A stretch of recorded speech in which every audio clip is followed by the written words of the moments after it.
मुर्दा कभी नहीं झुकता, वो अकड़ के जिया करता है, वो जिंदा होता है, वो झुकना जानता है। अब देखना है हम मुर्दों की तरह जिंदगी जी रहे हैं या जिंदा की तरह जिंदगी जी रहे हैं। मुर्दा कभी नहीं झुकता है, अकड़ता है वो।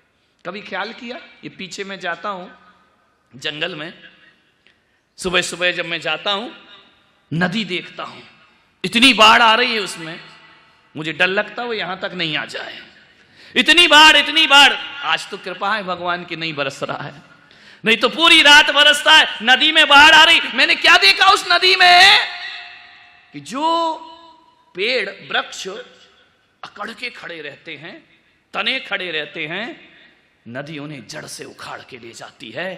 और जो लताएं झुकना जानती हैं, नदी ऊपर से निकलती है, नदी शांत होती है, लताएं फिर लहराने लगती हैं, क्योंकि वो झुकना जानती हैं। वो पेड़ जड़ से उखड़ जाते हैं क्योंकि वो झुकना। आज झुककर जीने की कला सीखिए। विचार करिए, सोचिए, आप चिंतन करिए। जितने छोटे बनोगे उतने बड़े हो जाओगे। बड़े बनने का एक ही रास्ता है, अपने आप को छोटा बना लीजिए। मान्यवर, छोटे बनो, कुछ नहीं बिगड़ता। थोड़े से छोटे बन जाओ, क्या बिगड़ जाएगा। एक बात याद रखना, एक आदमी मेरे चरणों में आया, लोगों ने मेरा परिचय कराया, महाराज ये बहुत बड़े आदमी हैं। मैंने देखा बड़ा आदमी है तो 5 फीट 4 इंच का। बोले महाराज बहुत बड़ा है। मैंने कहा कहां से बड़ा है। बोले महाराज ये बहुत बड़ा आदमी है। मैंने कहा यार मुझे तो ये 5 फीट 4 इंच का ही दिख रहा है, ये बड़ा। अरे बोले ऐसे बड़ा नहीं। तो मैंने कहा कैसे बड़ा। बोले ऐसे बड़ा। समझ गए क्या। मैंने कहा पैसे में बड़ा। बोले हाँ। एक बात याद रखना, महल सोने का मिट्टी पे खड़ा होता है, एक दिन वो महल मिट्टी में मिला होता है। और वजन इंसान का तराजू से तोलने वालों, आदमी तन से नहीं, आदमी मन से बड़ा होता है। ध्यान रखिए, शरीर से कोई बड़ा थोड़ी होता है। जिसका जितना बड़ा मन, वो उतना बड़ा इंसान। दायरे दिल को दरिया दिल बनाओ, संकुचित मत करो। जितना बड़ा दिल होगा उतने बड़े आपका जीवन होगा। हनुमान ने राम के चरणों में, एक कथा है आज की, बड़ी प्यारी सी कथा है, कथा का प्रवचन है। हनुमान ने राम के चरणों में शीश झुकाया, प्रणाम किया। राम की अनुकंपा मिली। बिरले होते हैं जिन पर ईश्वर की कृपा हुआ करती है, ध्यान रखना। किस्मत वाले होते हैं जिस पर संत जन अपनी कृपा बरसा दिया करते हैं। ध्यान मान्यवर। अभागा वो नहीं होता है जिसके माँ बाप का साया नहीं होता।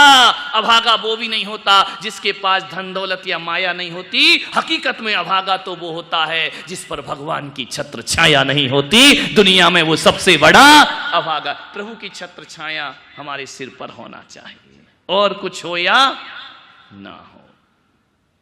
कैसा जीवन है वो जुबान, क्या जुबान जिसमें प्रभु का नाम ना हो।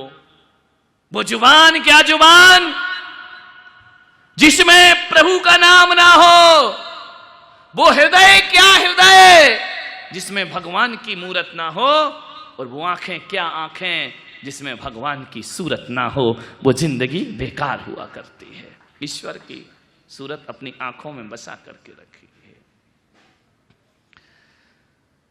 बड़ों के सामने छोटे बनोगे, सम्मान मिलेगा, बड़ों का प्यार मिलेगा, दुलार मिलेगा, बड़ों का आशीर्वाद मिलेगा।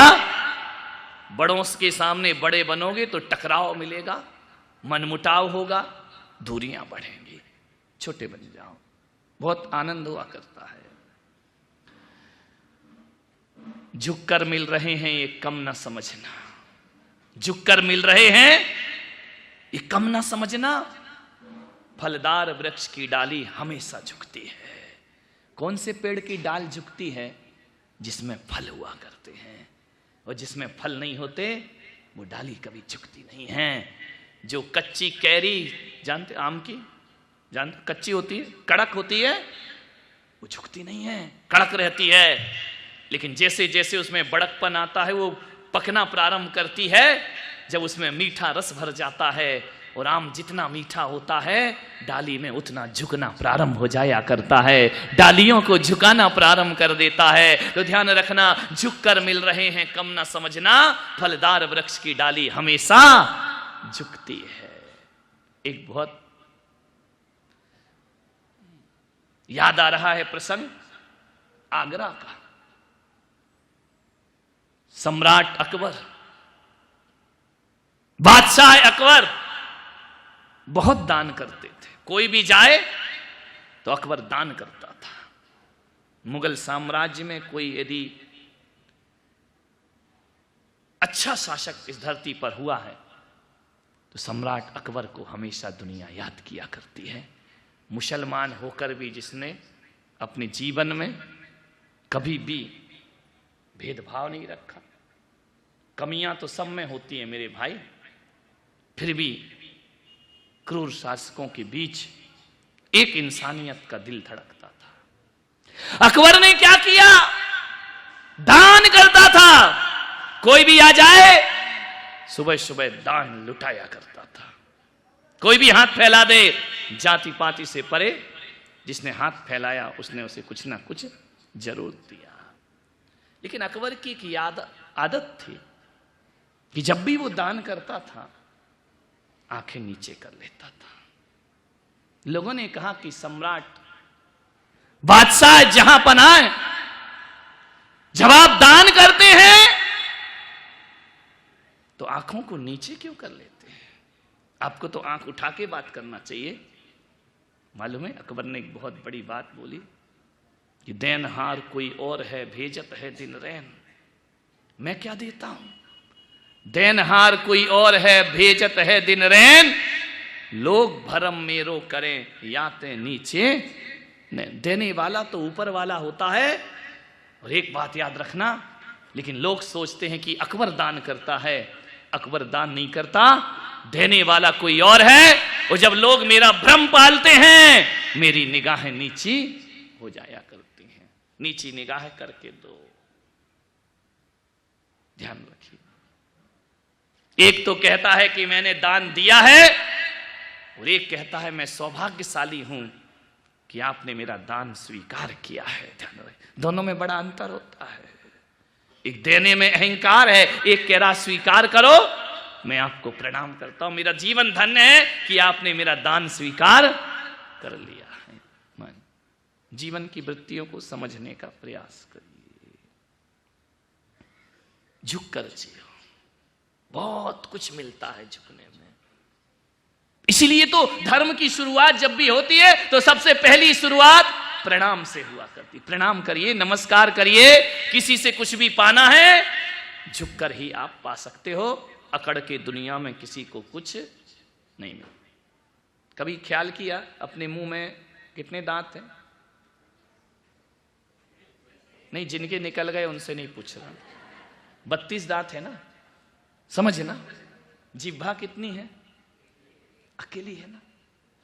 एक बात बताओ, जीभ और दांत दोनों का अनुभव होगा। दांत कब आते हैं? महिलाएं बताओ। जन्म के कुछ 6 महीने वाली बैठी हैं, कुछ 2 साल वाली, कुछ 1 साल वाली। अरे मान लो कि साल भर में, लमसम लगभग साल भर में दांत आ जाते हैं। साल भर में दांत आते हैं, निकलते कब है? मरने से पहले। समझ में आ रहा?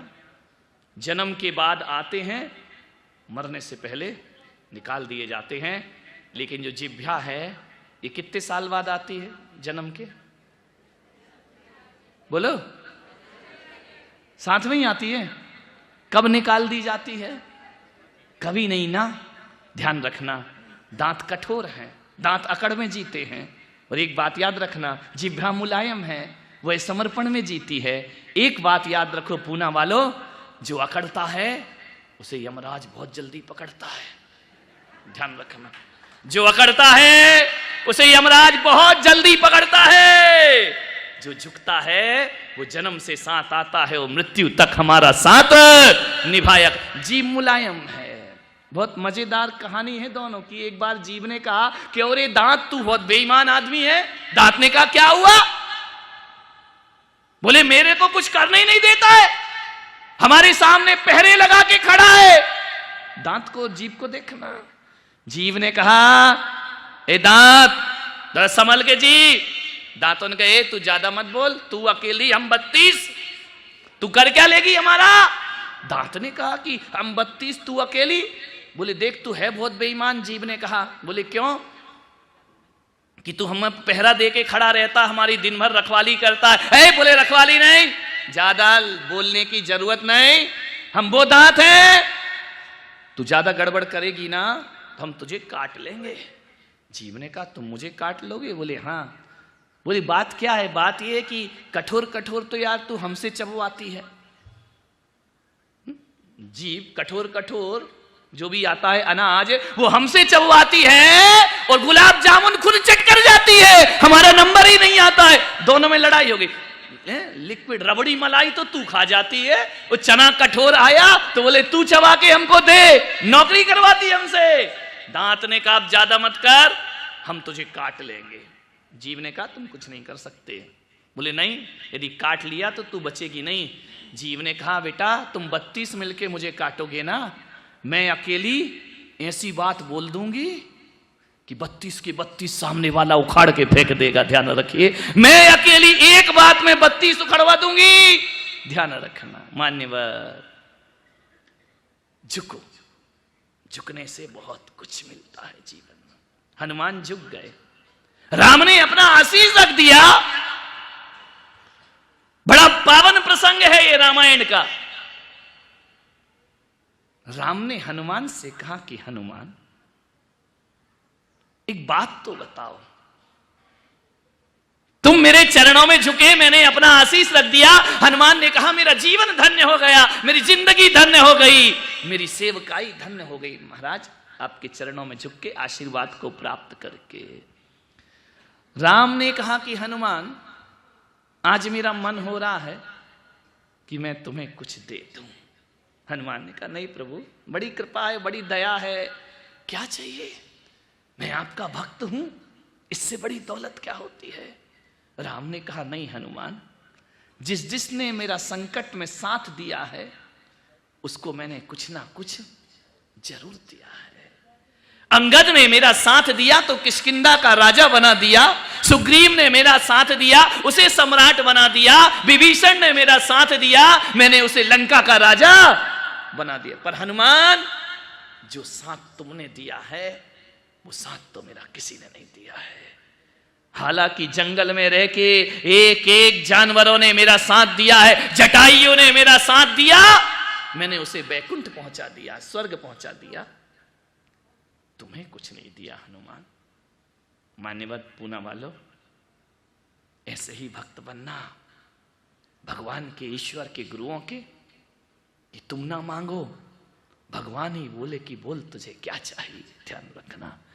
अरे खुद ही को कर बुलंद इतना कि हर तकदीर लिखने से पहले खुदा बंदे से खुद पूछे बता तेरी रजा क्या है। ध्यान रखिए, हम क्यों भिखारी बने? खुदा खुद पूछे कि बोल तुझे क्या चाहिए, खुदा बंदे से खुद पूछे बता तेरी रजा क्या है। ध्यान रखिए, ये होती है निस्वार्थ सेवा, निस्वार्थ भक्ति। हनुमान तुमने मुझ पर अनंत उपकार किए हैं। हनुमान की आंखें भर आई, प्रभु उपकार तो मैंने कहां किए, उपकार तो आपने मुझ पे किए हैं कि हम जैसों की सेवा स्वीकार कर ली। आपने बहुत उपकार किए। राम ने कहा नहीं हनुमान, ये तुम्हारा बड़कपन है जो तुम कह रहे हो कि उपकार तुमने किए हैं। हकीकत में हनुमान तुम्हारे बहुत उपकार हैं मेरे ऊपर, बहुत। तुम ना होते तो सीता की वापसी संभव नहीं थी। एक बार राहुल गांधी ने अपनी मम्मी से पूछा मुझे शादी क्यों नहीं हो रही, मुझे बहू क्यों नहीं मिलती है? मालूम है दिग्विजय सिंह ने कहा तेरी मम्मी की वजह से। बोले क्यों? बोले जहां जहां जाती बड़ी बड़ी सभाओं में बोलती है मुझे बहू मत दो। समझ में आया क्या? मुझे बहू तो नहीं दो तो रहोगे कुंवारे। ध्यान रखना। मान्यवर, गर्व से मस्तक ऊंचा उठा है, कश्मीर, इस पर चर्चा मैं 15 अगस्त को करूंगा, आज विषय मेरा दूसरा है। लेकिन इतना बड़ा काम हो और संत अपनी दुआएं ना दें तो वो धर्म संत नहीं हुआ करता है।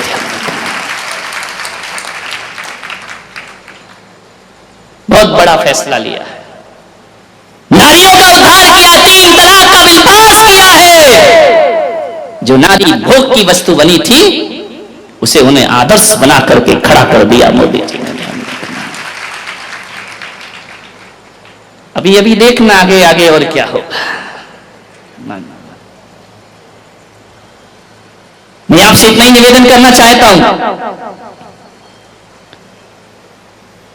अब जमाना बदल गया है, युग बदल गया है, सोच बदल लीजिए, जीवन को बदल लीजिए, हम बदलेंगे, युग बदलेगा। ध्यान रखना, हमें ही बदलना पड़ेगा। और ये बदलने की बातें, ये बदलने का उपक्रम समाज से नहीं होगा, राष्ट्र से नहीं होगा, हमसे होगा।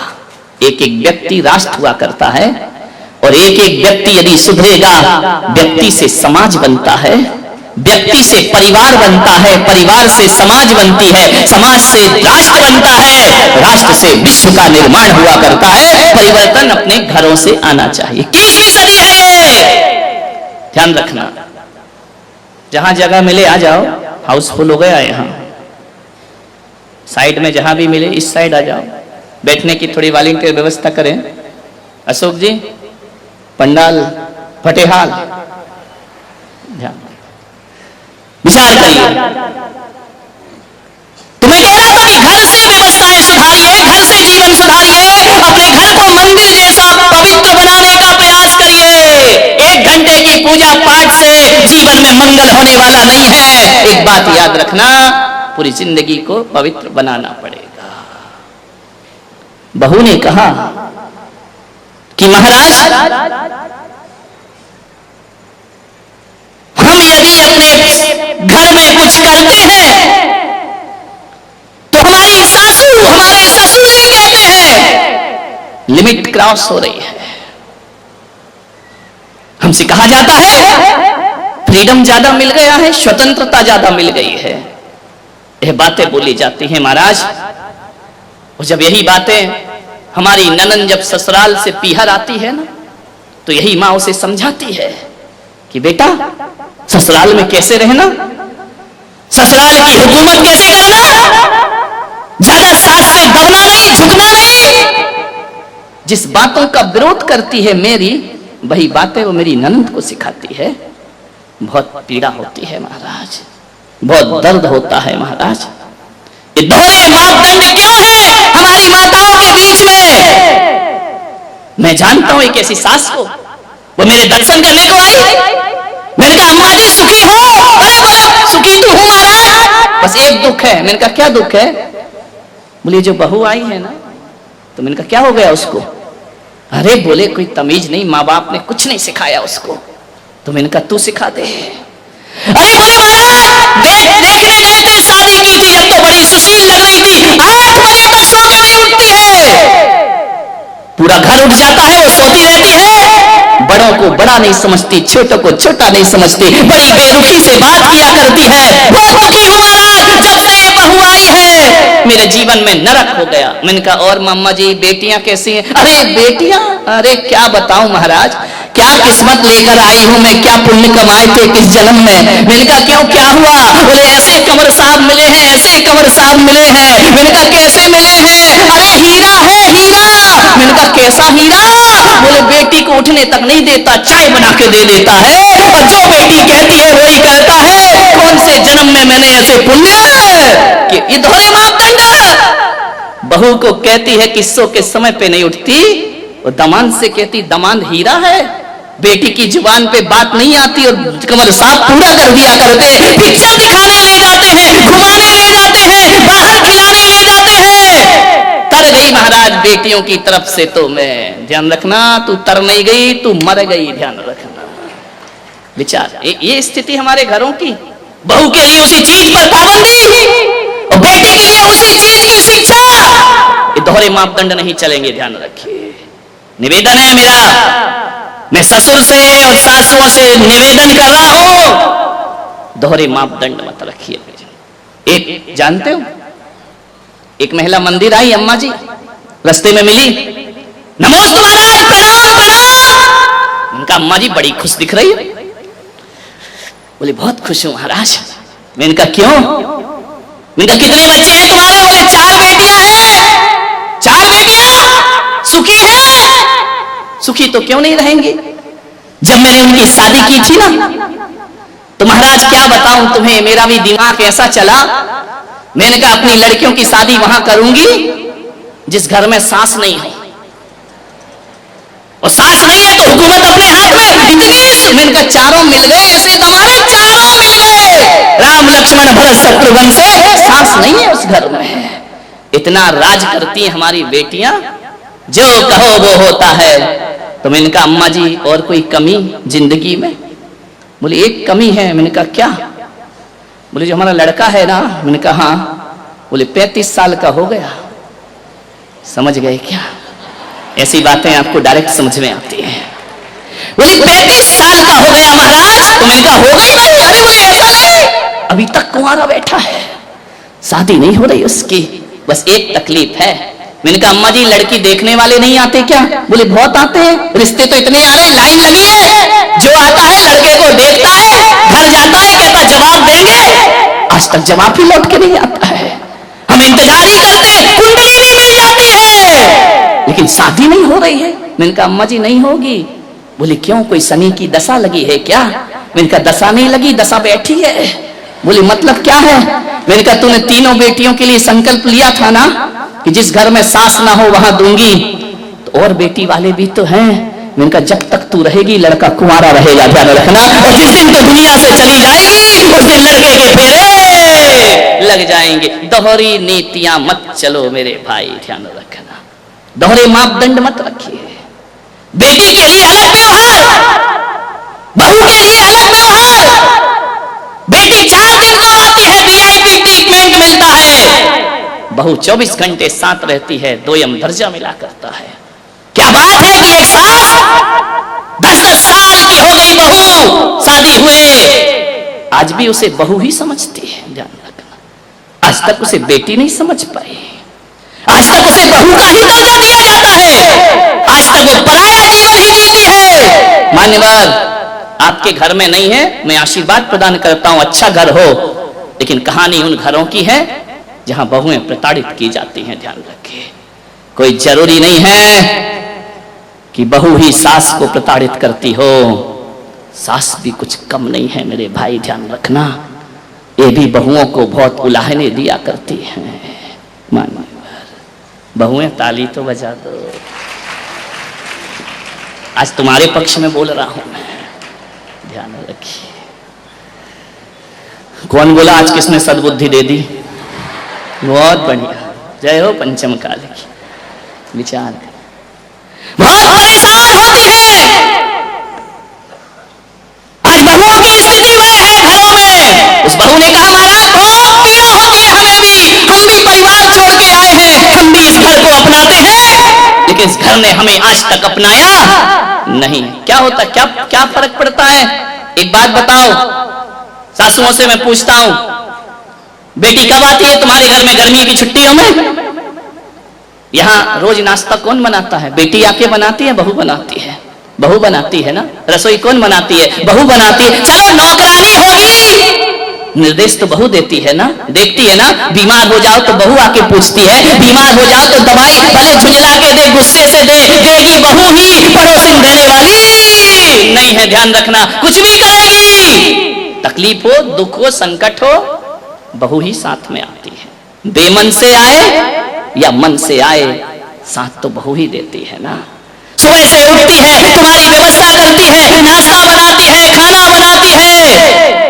एक बात ध्यान रखो, आप ईमानदारी से बताना, एक संत की सभा में बैठे हैं, बहू ज्यादा काम करती है या बेटी ज्यादा काम करती? ईमानदारी से बताना, बहू ज्यादा काम करती है ना, तो उसके बाद भी बेटी प्यारी क्यों लगती है, बहू प्यारी क्यों नहीं लगती है? वह उससे ज्यादा काम करती है, उससे ज्यादा ख्याल रखती है। बेटी तो 4 दिन को आती है, बहू जीवन भर साथ रहा करती है। एक बात याद रखना, भारतीय संस्कृति में किसी भी बेटी को लक्ष्मी नहीं कहा जाता है, बल्कि बहू को लक्ष्मी कह करके बुलाया जाता है। ध्यान रखना, किसी बेटी को किसी ने लक्ष्मी कहा है, कन्या भले कह दिया जाए, लेकिन लक्ष्मी का रूप नहीं दिया जाता है। रक्षा बंधन पर बेटी की जरूरत पड़ती है, लेकिन दीपावली जब आती है तो बेटी की नहीं, हाथों में दीप लिए हुए बहू शोभा दिया करती है। दीपावली तो बहू की हुआ करती है, दीप जलाती है। रक्षाबंधन पे तो राखी बांधकर चली जाएगी, मिठाई खाएगी, कुछ पैसे भी ले जाएगी। ध्यान रखना, कमर साहब आएंगे, खाएंगे, मजे लेंगे, लास्ट में बोल देंगे मजा नहीं आया, धत तेरे की, मर गए कर करके, उनने कह दिया मजा नहीं आया। बहू तो घर में ही रहती है ना, बहू तो लक्ष्मी है ना।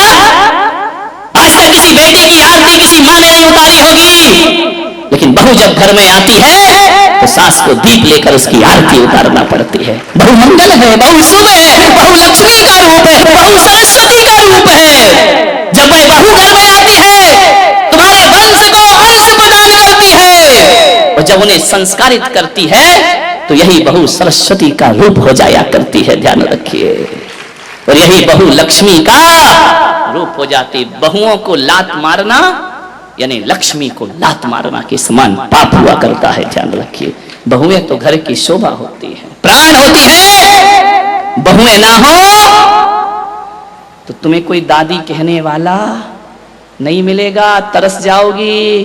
ध्यान रखना, नानी में तो नाना नाना नाना लिखा है, दादी में तो दे दे दे दे दे लिखा हुआ है। मानिए, जितने भी रिश्ते हैं, आज हमारा छोटा बेटा चाचा कहला रहा है तो बहू की वजह से, आज तुम ससुर जी कहला रहे हो तो बहू की वजह से, और आज तुम सासू मां कहला रही हो तो ये रिश्ते तुमने नहीं, उस बहू ने आकर तुम्हें रिश्ते दिए हैं। और तुम्हारे वंश के अंश को यदि बढ़ाया है तो बहू ने बढ़ाया है, किसी बेटी ने तुम्हारे वंश को आगे नहीं। बहू ध्यान रखना, कितनी भी पूजा कर लेना, 1 घंटा पूजा करना मंदिर में, स्वाध्याय करना, सामायिक करना, माला फेरना। भगवान महावीर ने कहा है, शरीर और आत्मा में भेद करोगी तो सम्यक दृष्टि हो जाओगी, और बहू और बेटी में भेद करोगी तो मिथ्या दृष्टि हो जाओगी। ध्यान रखना, बहू बेटी